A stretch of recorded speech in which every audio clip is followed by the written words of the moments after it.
Hello बच्चों। तो फिर से आपका स्वागत है आपके हैंडआउट वीडियो सॉल्यूशन में। तो मेरे प्यारे बच्चों, आज की क्लास में हम लोग अपने चैप्टर नंबर 10 यानी कि तरंग प्रकाशिकी बोले तो वेव ऑप्टिक्स का लेक्चर नंबर 2 कर रहे हैं, जिसमें मेरे प्यारे बच्चों हम लोग आज की क्लास में लघुत्तरी यानी कि शॉर्ट क्वेश्चन और दीर्घोत्तरी यानी कि लॉन्ग क्वेश्चन के बारे में बातचीत करेंगे।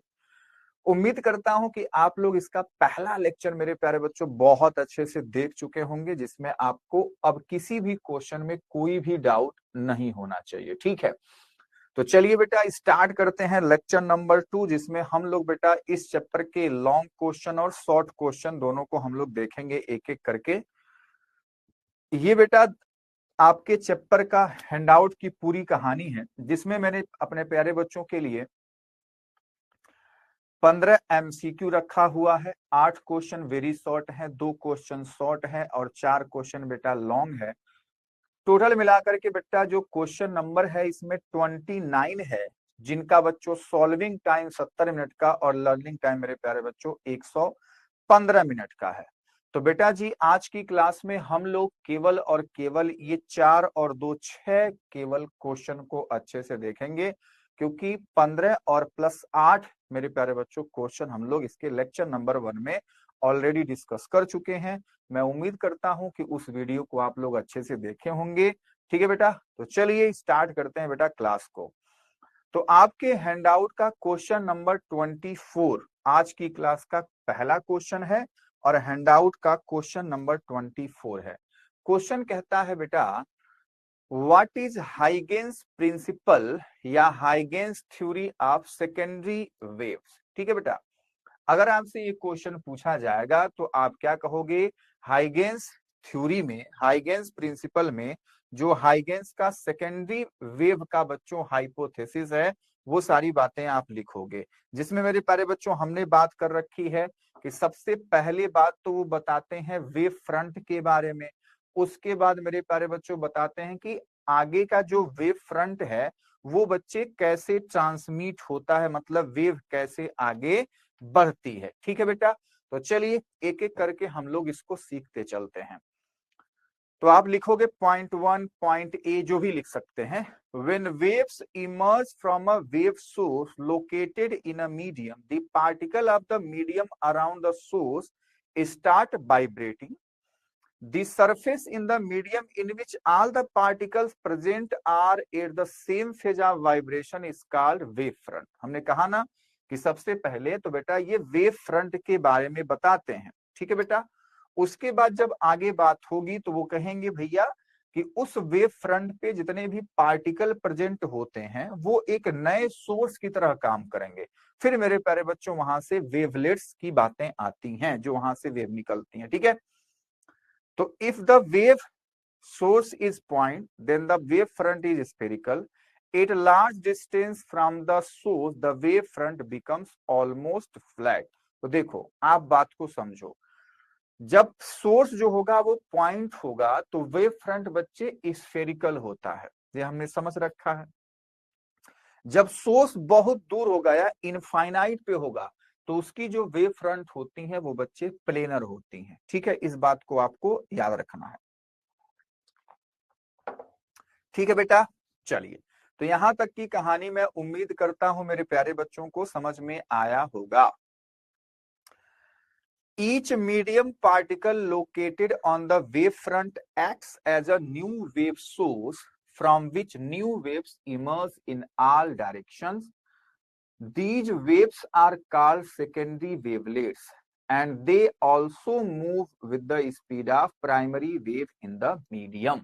ठीक है, जो बच्चे उस वेव फ्रंट पे जितने पार्टिकल होते हैं वो एक नए सोर्स की तरह काम करते हैं और उनसे बच्चों जो वेव्स निकलती हैं उनको हम लोग वेवलेट्स कहते हैं। ठीक है, अब वेव फ्रंट से जो सोर्स बनेगा उसकी बात मेरे प्यारे बच्चों यहाँ पे हो रही है कि मान लो हमारे पास ये वेव फ्रंट है। ठीक है, ये पहला वेव फ्रंट है, इसमें फिगर नंबर 2 मतलब 2 फिगर है। ये हमारे पास एक वेव फ्रंट है, इसमें पार्टिकल है और बच्चे इनका जो वेव फ्रंट बन रहा है ये बन रहा है। अब इन सभी वेव फ्रंट का हम लोग बच्चे एक एनवलप बनाएंगे या एक हम कह देते हैं कि टेंजेंट ड्रॉ करेंगे और यही मेरे प्यारे बच्चों दूसरे वेव फ्रंट का क्या हो जाएगा, पोजीशन हो जाएगा। तो ये फिगर नंबर 1 की बात हो गई। ठीक है बेटा। जब हमारे पास वेव फ्रंट कैसा है, प्लेनर है। स्फेरिकल वेव फ्रंट में क्या कहानी होगी, ये हमारे पास पहला वेव फ्रंट है, ये इसके पार्टिकल हैं और ये इसका बच्चों वेव फ्रंट यहाँ पे बन रहा है। ठीक है, अलग अलग का।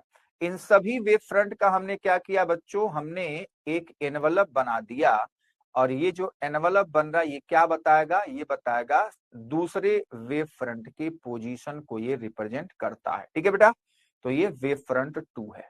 बात समझ में आई। और इसी प्रकार से मेरे प्यारे बच्चों वेव आगे बढ़ती रहती है, ये हम लोग सीख चुके हैं। पॉइंट नंबर सी, वही एनवलप के बारे में। If at any moment the envelope of the secondary wave front moving forward is drawn that is touching them, then this envelope will show the new position of the wave front at that moment। ठीक है बेटा, कि हम जब इसके tangent को drop कर रहे हैं या एनवलप को बना रहे हैं तो वो क्या बताता है अगले वेव फ्रंट के पोजीशन को ये रिप्रेजेंट कर रहा है।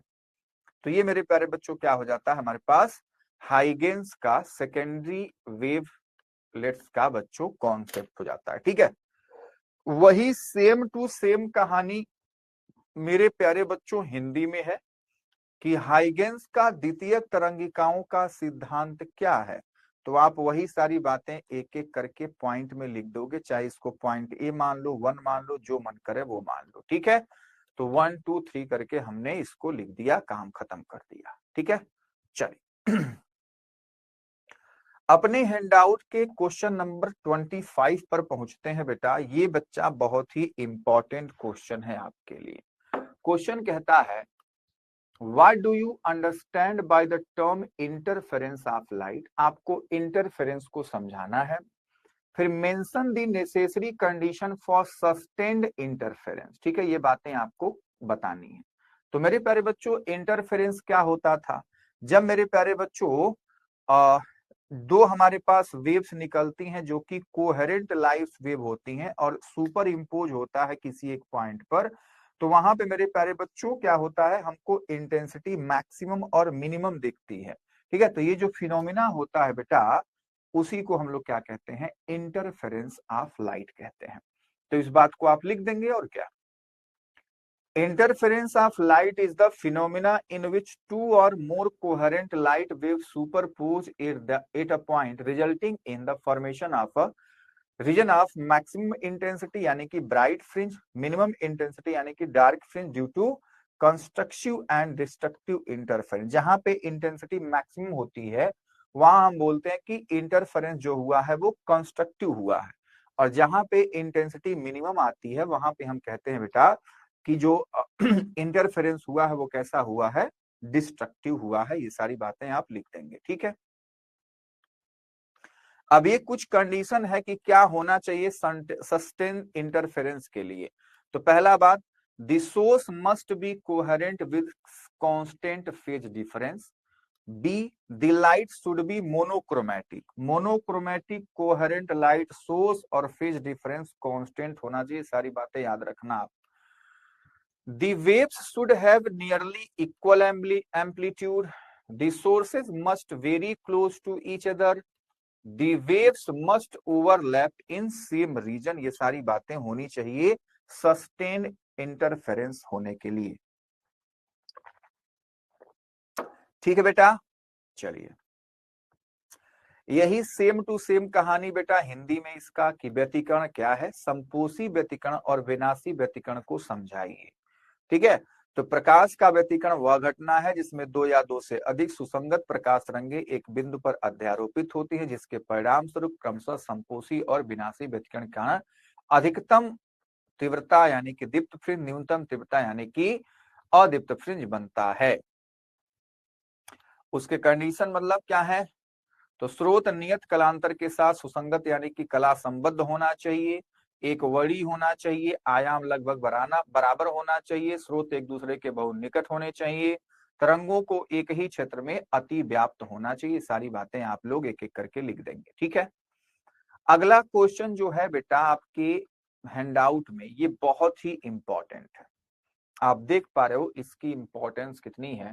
2010, 2013, 2016, 2020, 2022, 2025 मेरे प्यारे बच्चों ये क्वेश्चन पूछा जा रहा है। ठीक है, तो एक बात याद रखो क्या, कि हाइगेन्स प्रिंसिपल और बच्चे उसके प्रिंसिपल पर ये जो रिफ्लेक्शन और रिफ्रैक्शन को प्रूफ करने वाला हमारे पास डेरिवेशन है ना, ये जरूर पूछा जाएगा। इनमें से एक जरूर पूछा जाएगा, या तो रिफ्लेक्शन या तो रिफ्रैक्शन। ये बच्चों 100% है। ठीक है बेटा, पूछा ही पूछा जा रहा है हर एक साल, दोनों में से एक। ठीक है, चलो।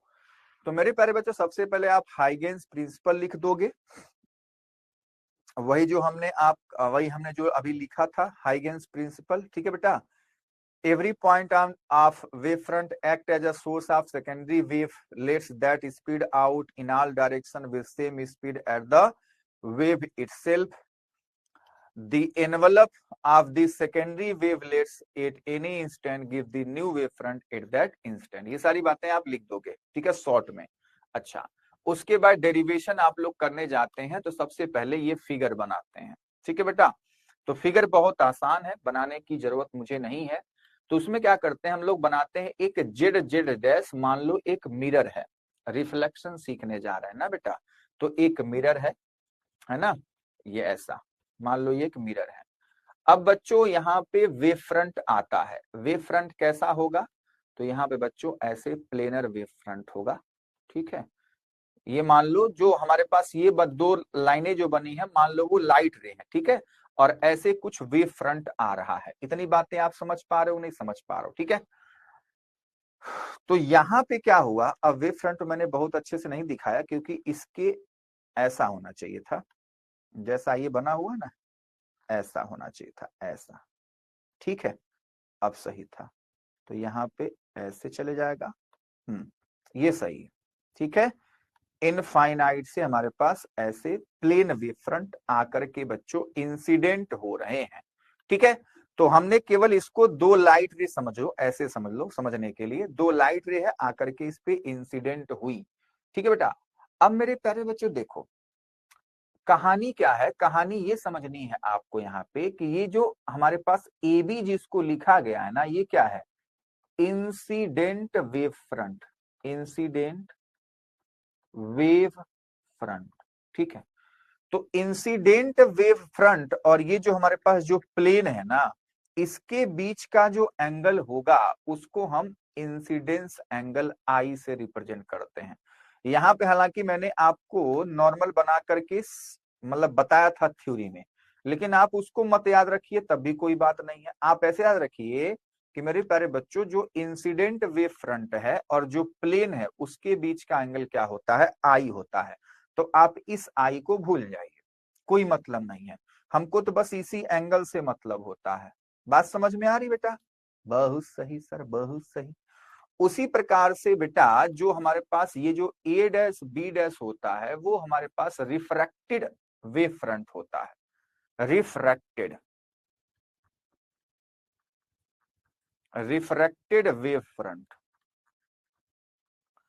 तो रिफ्रैक्टेड वेव फ्रंट और ये जो हमारे पास प्लेन है इसके बीच का एंगल जो होता है एंगल ऑफ रिफ्लेक्शन होता है। ठीक है, चलो। तो मेरे प्यारे बच्चों ये आई है, ये आर है, सिंपल सी बात ये है। ठीक है, अब बच्चे कहानी को समझो। इसी फिगर में कहानी क्या होती है, तो मैं सारा फिगर रब कर देता हूं, एकदम साफ सुंदर कर दो अपने प्यारे बच्चों के लिए। चलिए, सब कुछ मैंने मिटा दिया, अब आ जाओ बेटा समझते हैं बात को। होता क्या है बेटा कि इस वेव इंसिडेंट वेव फ्रंट का बच्चों यहाँ पे जो पॉइंट पहले आकर के यहाँ पे इंसिडेंट हो गया, अब यहाँ से मेरे प्यारे बच्चों ऐसे वेव फ्रंट आगे बढ़ता जाएगा। बात समझ में आई? लेकिन इसका जो पॉइंट बी है मेरे प्यारे बच्चों अभी इंसिडेंट नहीं हुआ है। ठीक है, और मीडियम तो सेम ही है, सेमी मीडियम, तो यानी कि जो हमारे पास वेव फ्रंट होगी उसकी स्पीड तो सेम ही होगी ना बेटा। तो जितने टाइम में ये बी से बच्चों ए डैश तक आता है उतने टाइम में जो इसका वेव फ्रंट है, मतलब जो सेकेंडरी वेव्स है, वो मेरे प्यारे बच्चों कहाँ चली जाएगी, ए से बी डैश तक चली जाएगी। ठीक है, अगर इस मीडियम में बेटा इसकी वेलोसिटी v है तो टाइम t में मेरे प्यारे बच्चों ये ये जो हमारे पास ए से बी तक का डिस्टेंस है वो भी हो जाएगा v इंटू टी, और वो किसके बराबर हो जाएगा बेटा, बी ए डैश के बराबर। यानी हमको दो बातें यहाँ पे पता लग गई। अब यहीं से कैलकुलेशन भी स्टार्ट होता है कि ए बी डैश और बी ए डैश मेरे प्यारे बच्चों क्या दिख गए, हमको बराबर दिख गए। अब मेरे प्यारे बच्चों यहाँ पे आपको दो ट्रायंगल दिख रहा है, इन दोनों ट्रायंगलों को आपको गौर से देखना है, गौर से, एकदम गौर से, एकदम गौर से देखोगे। चलो, तो हमको दो ट्रायंगल दिख रहा है, triangle A B A dash, A B A dash and triangle A B dash A में, ए बी डैश ए में, sorry A B dash A dash में। ठीक है बेटा, आपको ये भी दिख रहा है बच्चा कि ये तो बेटा हमारे पास क्या होगा, 90 डिग्री होगा। बात समझ में आ रही है? अरे बोलोगे अगर इसको रे मानते हो तो इस पे परपेंडिकुलर होता है तो 90 डिग्री है। तो इन दोनों एंगल मेरे प्यारे बच्चों, एंगल जो बी है, वो जो एंगल हमारे पास बी डैश है वो मेरे प्यारे बच्चों क्या है, 90 डिग्री है। तो ये दोनों राइट एंगल ट्रायंगल हमारे पास हो गए। ठीक है, जिसमें से ए बी डैश और बी ए डैश बराबर हो गया, और मेरे प्यारे बच्चों जो ए डैश है वो क्या है, कॉमन साइड है। ठीक है, क्या है बेटा, कॉमन साइड है। क्या इतनी बात समझ पा रहे हो? तो इसका मतलब मेरे प्यारे बच्चों क्या हुआ, जो दोनों साइड इक्वल हैं उनके सामने के एंगल भी इक्वल हो जाएंगे, और इस तरीके से जो दोनों हमारे पास ट्रायंगल है वो कॉन्ग्रुएंट ट्रायंगल हो जाएगा। बात समझ में आ रही है? तो हम लोग कह सकते हैं ना बेटा कि ये ट्रायंगल ये और ये मेरे प्यारे बच्चों क्या है, कॉन्ग्रुएंट ट्रायंगल है। ठीक है बेटा, कॉन्ग्रुएंसी वाला कॉन्सेप्ट यहाँ पे अप्लाई करेंगे। अब जैसे ही हम लोग किए तो मेरे प्यारे बच्चों हमको पता लग गया कि ए बी डैश और बी ए डैश आपस में इक्वल है, तो इसके सामने का जो ये एंगल है बेटा इक्वल होगा कि नहीं होगा, आप कहेंगे इक्वल होगा। तो इसलिए हमने कहा कि triangle A B A dash क्या है मेरे प्यारे बच्चों, कॉन्ग्रुएंट है किसके बच्चों, ट्रायंगल ए बी डैश और ए डैश के। ठीक है, और इसलिए angle I is equals to angle R, और यही तो हमारे पास रिफ्लेक्शन होता है, यही कर देना हमको। तो मेरे प्यारे बच्चों सारी बातें इस फिगर में हम ऐसे लिख देते हैं। ठीक है, पूरा हमारे पास जो भी कथा कहानी है सब कुछ लिख दिया फिगर बनाने के बाद। उसके बाद बेटा स्टार्ट होती है कहानी यहाँ से कैलकुलेशन से। ठीक है, कि B A dash is equals to A B dash is equals to V T, ये सारी बातें हो गई।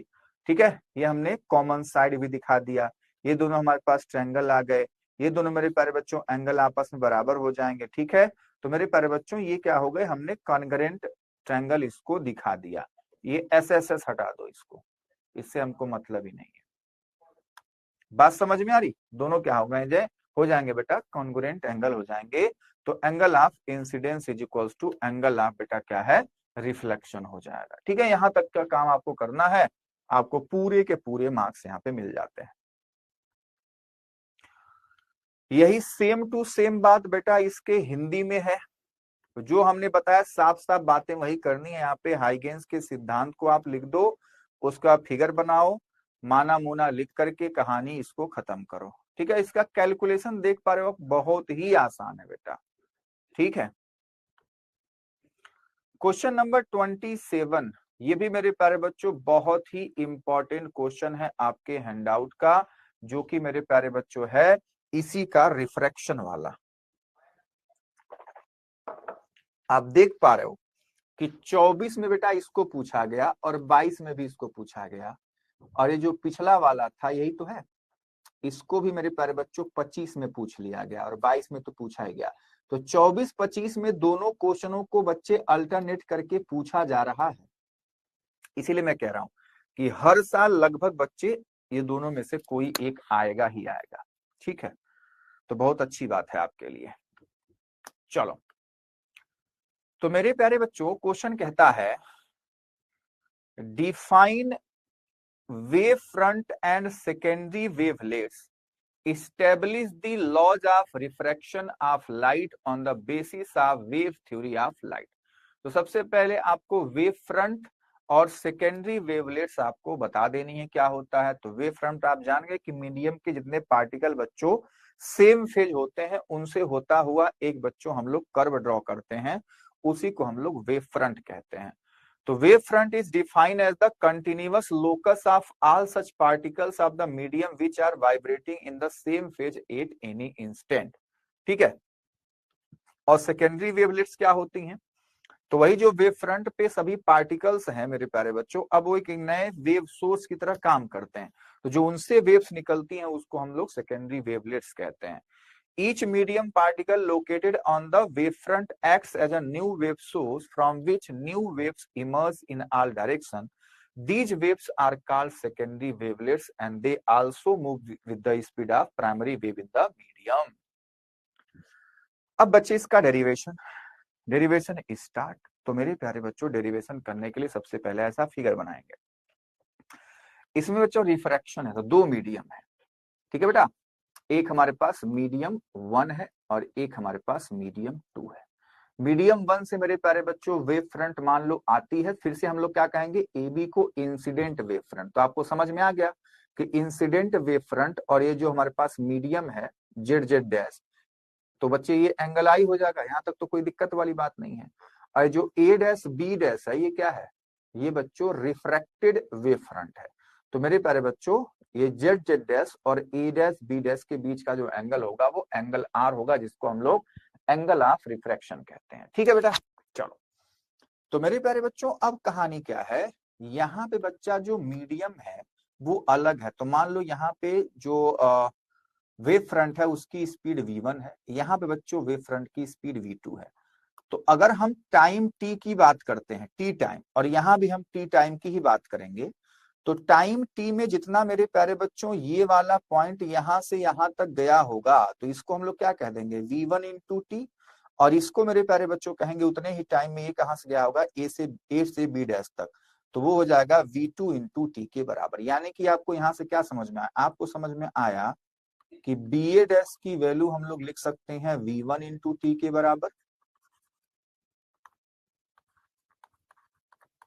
और बेटा ए बी डैश जो है हमारे पास है वो है v2 इंटू टी के बराबर। ठीक है, इतनी कहानी सब क्लियर हुई बेटा।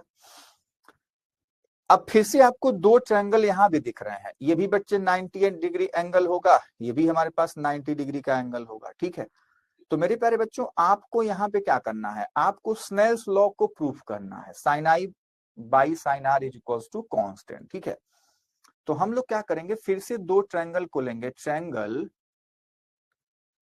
ए B A dash and triangle A B dash और ए डैश में। ठीक है, तो यहां बच्चा हम लोग देखते हैं साइन आई, यहां देखेंगे क्या, साइन आई। साइन आई क्या होगा, साइन आई मेरे प्यारे बच्चों क्या होगा, परपेंडिकुलर बाई बेस।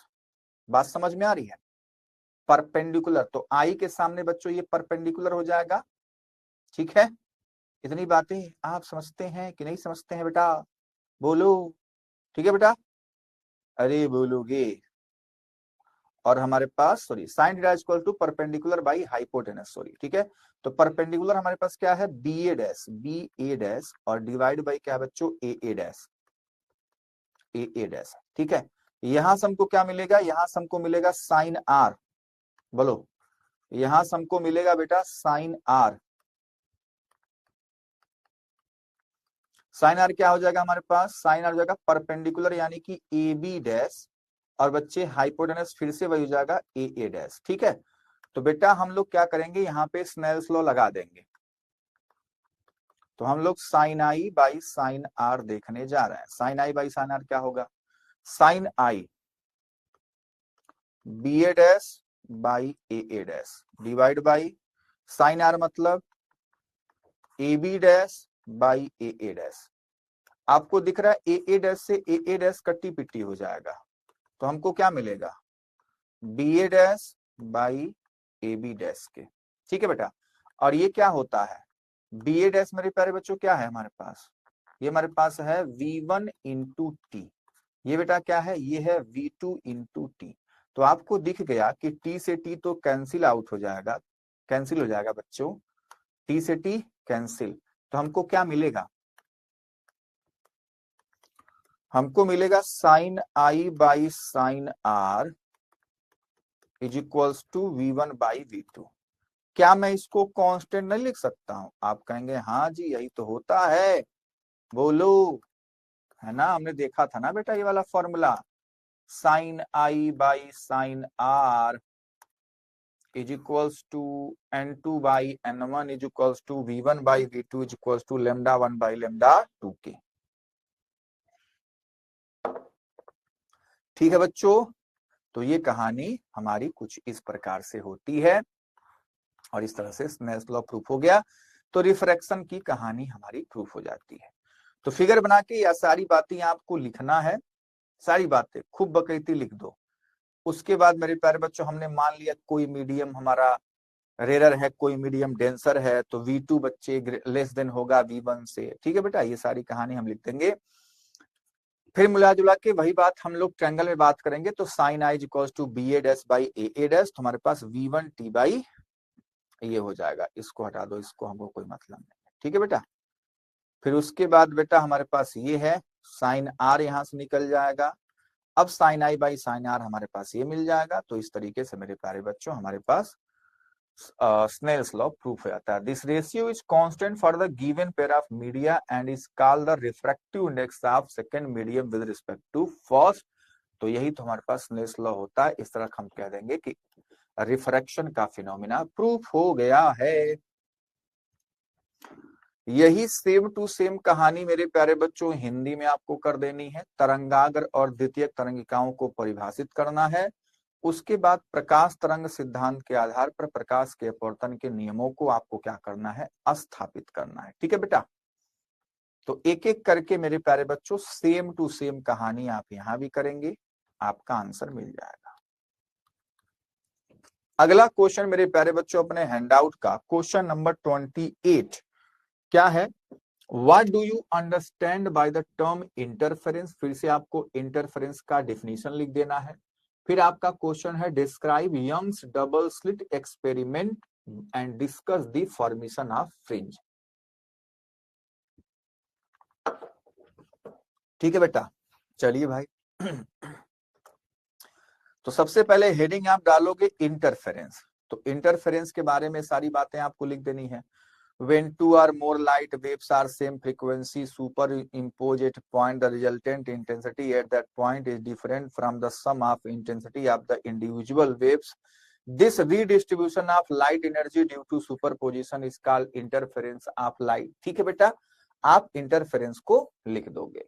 उसके बाद आप हेडिंग डालोगे क्या, यंग्स डबल स्लिट एक्सपेरिमेंट। उसमें ये प्यारा सा आपको एक फिगर बना देना है। ठीक है, यहाँ पे बेटा एक लाइट सोर्स है जिसको हम S कहते हैं, उसके सामने हम लोग एक और पर्दा लगाएंगे जिसमें दो स्लिट बनाएंगे S1 और S2।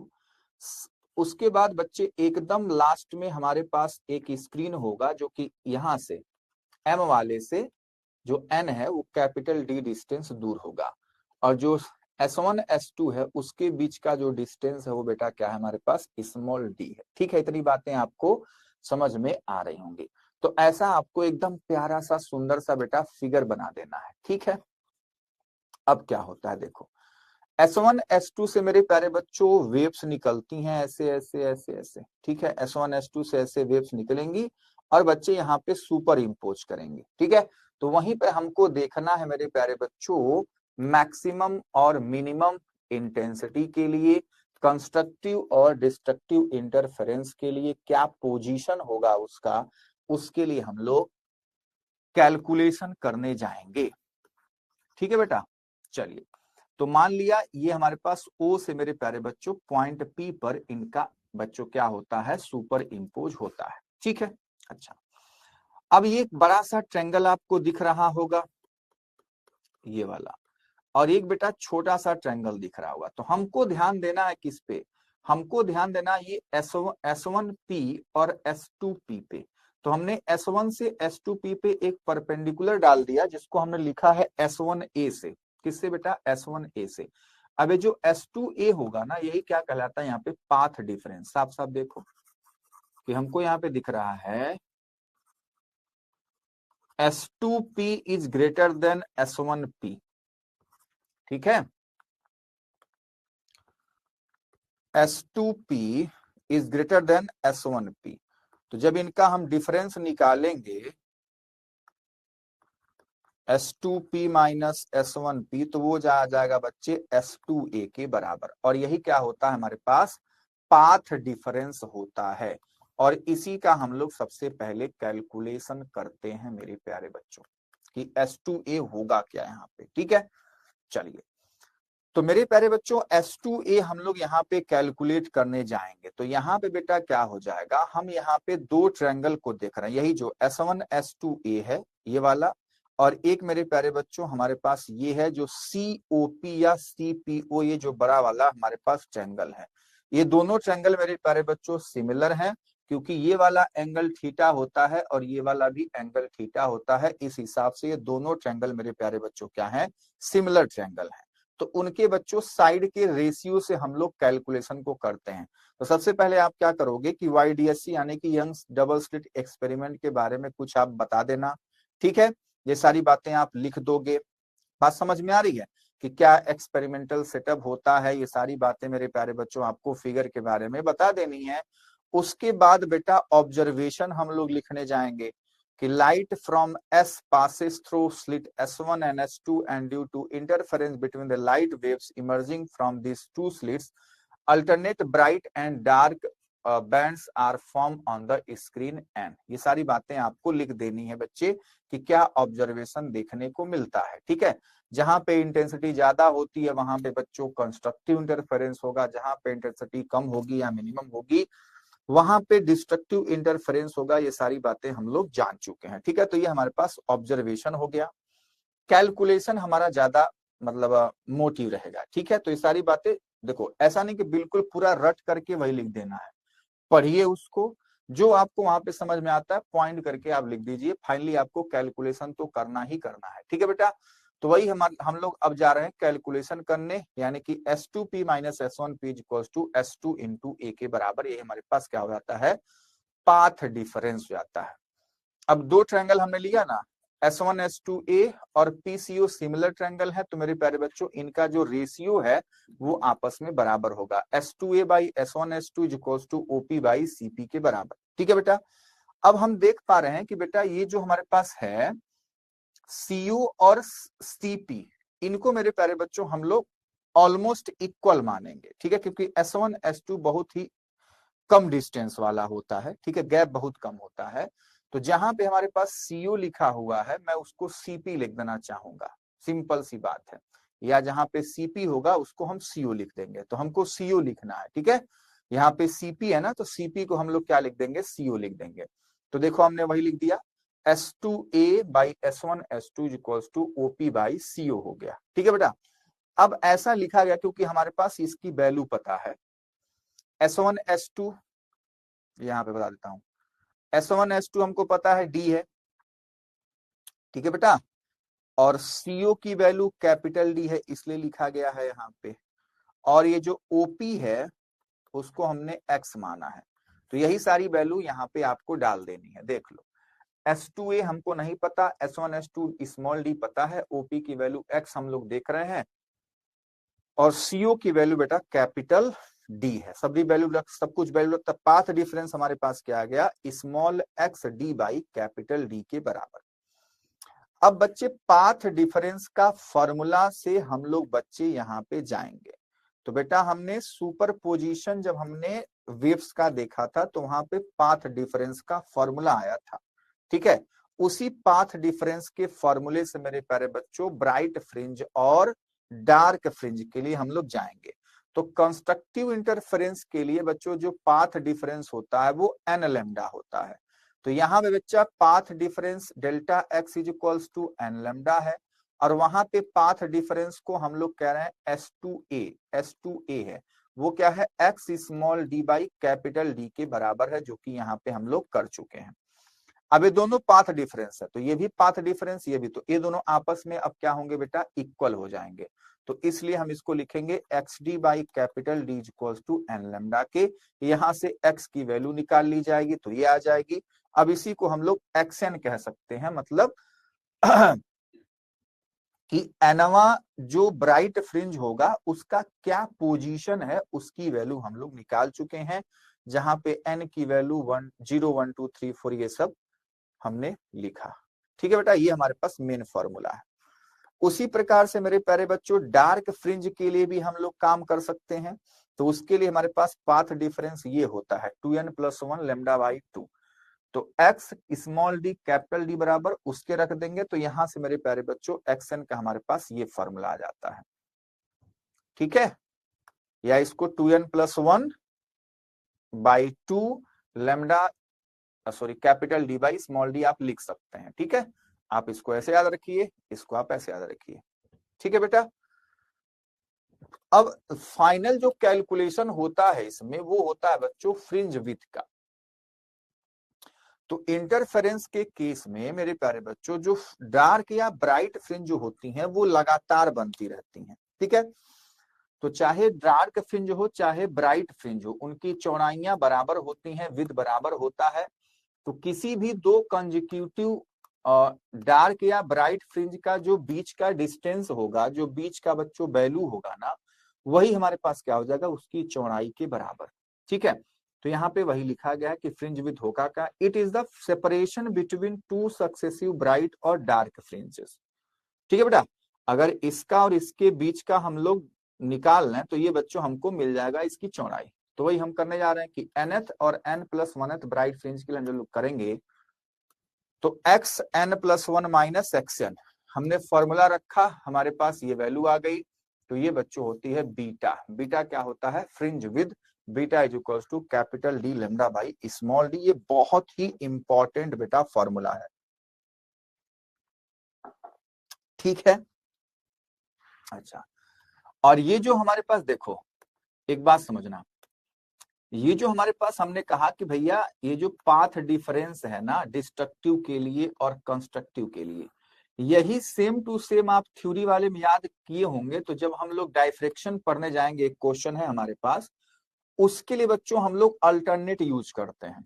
वहां पे मिनिमा मैक्सिमा की बात होती है।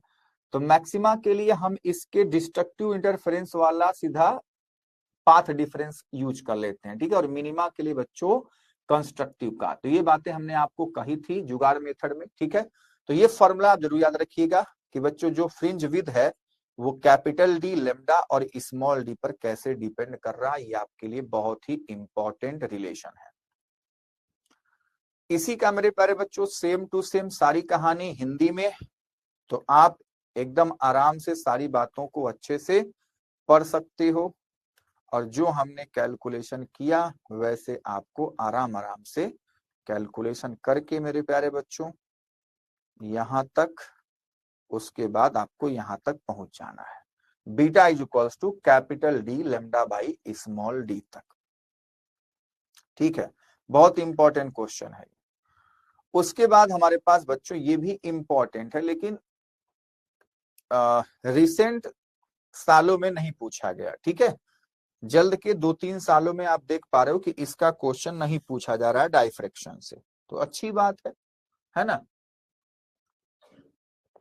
बच्चों को थोड़ा सा कठिन भी लगता है, कोई बात नहीं, मैं आपको आसान तरीका एकदम शॉर्ट फॉर्म में इसको बता दूंगा। ज्यादा इसमें आपको सोचने की बात नहीं है, आपको बस अच्छे से नंबर ले देना है।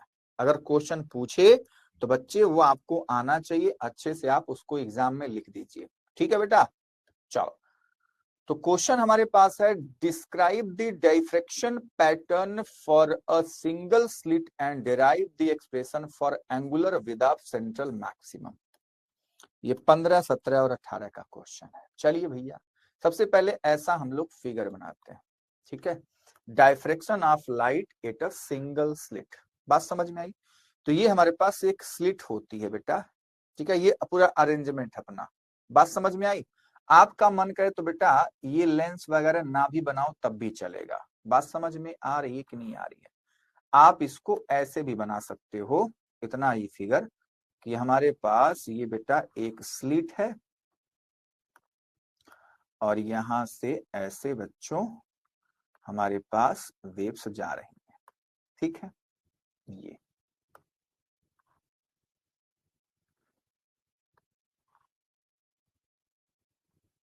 ऐसा भी आप लोग देख सकते हैं, एनसीईआरटी में बना हुआ है। ठीक है, तो कोई दिक्कत वाली बात नहीं है, आपको जो जितना आसान वाला फिगर लगे वो आप बना लीजिए। बात समझ में आई? इसको हम लोग कहते हैं ए, इसको हम लोग कहते हैं बी। ये बच्चों हमारे पास स्लिट है, ठीक है। और ये जो इसकी जो हमारे पास विद होती है उसको हम ए कहते हैं, कहीं कहीं स्मॉल ई भी लिखा जाता है, ठीक है। तो ई लिखो ए लिखो, दोनों बातें क्या है बेटा, बराबर है। चलो, तो मेरे प्यारे बच्चों ये हमारे पास कहानी है। तो बेटा आप फिगर में देखो, है ना, हमको यहाँ पे फिर से मतलब किससे है, हमको मतलब है यही बच्चों पाथ डिफरेंस से। ठीक है बेटा, ये जो हमारे पास छोटा सा ट्रायंगल होता है इसी में हमको ज्यादा कैलकुलेशन देखना है। ये जो हमारे पास बीएन है, बी से एन, बीएन, ये जो हमारे पास बीएन है यही क्या है, पाथ डिफरेंस है। ठीक है, तो यहां से हमको बीएन कैलकुलेट करना है। तो अगर आप इस ट्रायंगल में देख रहे हो मेरे प्यारे बच्चों, तो बीएन कितना आएगा, आप इस छोटे से ट्रायंगल को देखो, तो यहाँ पे साइन थीटा आप अप्लाई कर लोगे। ठीक है, एकदम जुगाड़ बता रहा हूं जिससे आपका कैलकुलेशन आसान हो जाएगा। ठीक है, समझिए, आप फिगर बना देंगे और इसके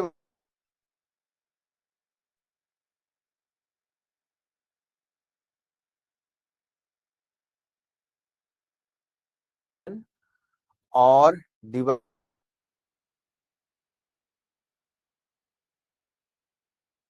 साइन थीटा के बराबर।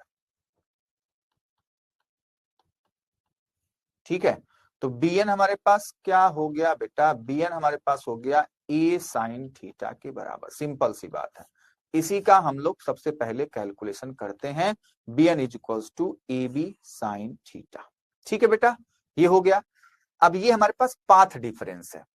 अब बच्चे यहाँ पे क्या होता है, जो फ्रिंज बनती हैं उसको हम लोग कहते हैं मैक्सिमा मिनिमा। ठीक है, मैक्सिमा मिनिमा, क्योंकि यहाँ पे इंटेंसिटी जो होती है वो मेरे प्यारे बच्चों सेम नहीं होती है। ठीक है, यहाँ पे बच्चों इंटेंसिटी का बहुत ज्यादा बच्चों वेरिएशन देखने को मिलता है। ऐसा होता है, जैसे मान ले जो सेंट्रल फ्रिंज होगी यहाँ पे, वो बच्चे इसका विद ऐसा होगा, फिर उसके बाद मेरे प्यारे बच्चों ऐसे ऐसे ऐसे ऐसे कम होता जाएगा। ठीक है बेटा, ऐसे ऐसे कहानी हमारे पास देखने को मिलती है। ठीक है, तो सारी कहानियां आप लोग लिख देंगे। Diffraction of light at a single slit, the path difference between wavelets travelling through slit A and B is BN, let bn is equals to lambda, where lambda is the wavelength of the light used. Let the slit with AB be divided into n equal parts. The path difference between the wavelets traveling through the corresponding point of each half will be lambda by 2 because bn is equals to lambda. Hence, they will produce dark band at point P. This is the first minimum.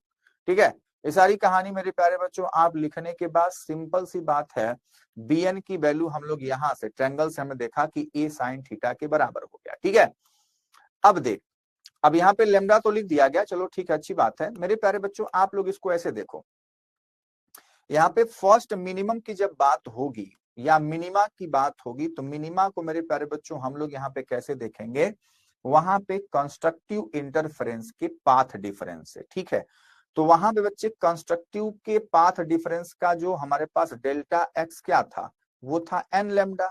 यहाँ पे बच्चों हम N को N ना लिख करके हम लोग एम लिखते हैं, एम लेमडा। ठीक है, तो यहाँ पे मिनिमम के लिए मेरे प्यारे बच्चों वहां के बेटा मैक्सिमम का बच्चों पाथ डिफरेंस यूज होता है, मतलब कंस्ट्रक्टिव का।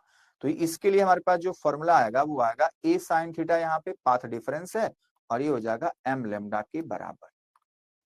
यहाँ पे एम की वैल्यू हम लोग पुट करते जाएंगे, हमको पोजीशन मिलता जाएगा। देखो ये वाला formula, A sine theta is equals to plus minus M lambda, जहां पे एम की वैल्यू 1 2 3 4 5 और एम बराबर 0 किसके लिए बच्चों, सेंट्रल मैक्सिमा के लिए है। ठीक है, इतनी बातें मेरे प्यारे बच्चों को समझ में आई होंगी। जब मेरे प्यारे बच्चों यहाँ पे 2m प्लस 1 लेमडा बाई 2 रखेंगे तो मेरे प्यारे बच्चों मैक्सिमा के लिए वो हमारे पास फॉर्मूला हो जाएगा। mth माइनर मैक्सिमा के लिए हमारे पास फॉर्मूला हो जाएगा मेरे प्यारे बच्चों क्या, 2m plus 1 lambda by 2 A sine theta के बराबर। ठीक है बेटा, तो यहाँ पे मेरे प्यारे बच्चों जो हम लोग साइन थीटा की वैल्यू लिखेंगे, सारी वैल्यू पुट करके 1 2 3 4, तो हमको साइन थीटा 0, λ/2, 2a λ/2 ऐसे मिलता जाएगा। ठीक है, क्या इतनी बातें मेरे प्यारे बच्चों को समझ में आ रही है? अब ऐसा भी होता है कि भाई हमने इस चैप्टर और रे ऑप्टिक्स में ये भी सीखा है कि एंगल बहुत स्मॉल होते हैं, तो जो साइन थीटा होता है वो थीटा यहाँ पे हो जाता है, साइन थीटा थीटा हो जाता है। तो मेरे प्यारे बच्चों हम लोग क्या लिखेंगे, और ये हो जाएगा थीटा इज इक्वल्स टू हमारे पास λ/a, 2 λ/a, ये सब हम लोग यहाँ पे देखने को हमको मिलता है। ये रहा, सॉरी 0 हमने नहीं लिखा था, ठीक है, यहाँ पे 0 कामा λ/a, 2 λ/a, 3a λ/a, सारी बातें हैं। ठीक है बेटा, तो थीटा की वैल्यू यही मेरे प्यारे बच्चों क्या होती है, एंगुलर चौड़ाई, एंगुलर विद, ये वाली चीज है। यहां से देखोगे, यहां से, तो यही मेरे प्यारे बच्चों वो थीटा है, ये वाला। अरे यार कहाँ बना रहा हूं, ये जो मैं बना रहा हूं ये, ठीक है, ये तो ये मेरे प्यारे बच्चों थीटा होता है हमारा, और ये क्या है, λ/a। तो उसी प्रकार से बच्चों जो पूरी चौड़ाई हो जाएगी वो हो जाएगी 2 λ/a। तो जो हमारे पास सेंट्रल मैक्सिमा की जो विद होती है, ठीक है बेटा, वो 2 थीटा होती है, वो होती है 2 λ/a। और ये फॉर्मूला बहुत ही इंपॉर्टेंट है, आपके एमसीक्यू क्वेश्चन में पूछा जाता है। ठीक है बेटा, तो ये हमारे पास theta n is equals to n λ/a है। The angular position of the minor maxima are approximately, ये हमारे पास फॉर्मूला हो जाएगा माइनर मैक्सिमा का। विद ऑफ सेंट्रल मैक्सिमा मेरे प्यारे बच्चों theta is equals to λ/a है, तो वही हमारे पास 2 λ/a आ जाएगा, वही जो मैंने आपको बताया। ठीक है, ये फॉर्मूला बहुत ही इंपॉर्टेंट है हमारे लिए। क्या इतनी बात मेरे प्यारे बच्चे समझ पा रहे? तो यहां तक हमको यहाँ का इस वाले क्वेश्चन का बेटा कैलकुलेशन करना होता है, अपने को पूरा का पूरा मार्क्स मिल जाता है। यही सेम क्वेश्चन बेटा हिंदी में हमारा है कि केंद्रीय उच्चिष्ट की कोणीय चौड़ाई का सूत्र व्युत्पन्न कीजिए। तो हम लोग फिगर बनाएंगे। देखो यहाँ पे हमने इंग्लिश वाले हिंदी वाले में ई लिया हुआ है, ठीक है, जो ए था यहाँ पे क्या है बच्चों, वो ई है। तो ए लिखो, ई लिखो, सारी बातें एकदम सेम टू सेम है। बात समझ में आई? तो सारी बातें मेरे प्यारे बच्चों एकदम आराम आराम से करते करते करते करते हमको 2 थीटा इक्वल्स टू λ/e तक हमको आना है। यहाँ से यहाँ तक काम करो, बात खत्म करो। ठीक है बेटा, तो उम्मीद करता हूं मेरे प्यारे बच्चों को अब इस वाले चैप्टर में कोई भी दिक्कत, कोई भी परेशानी नहीं होगी, क्योंकि हमने हैंडआउट के सभी प्रश्नों को अच्छे से डिस्कस कर लिया है। तो चलिए मेरे प्यारे बच्चों, मिलते हैं हम लोग नेक्स्ट चैप्टर में, चैप्टर नंबर 11 में। तब तक के लिए मेरे प्यारे बच्चों बाय बाय, टेक केयर, मस्त रहिए और स्वस्थ रहिए मेरे प्यारे बच्चों।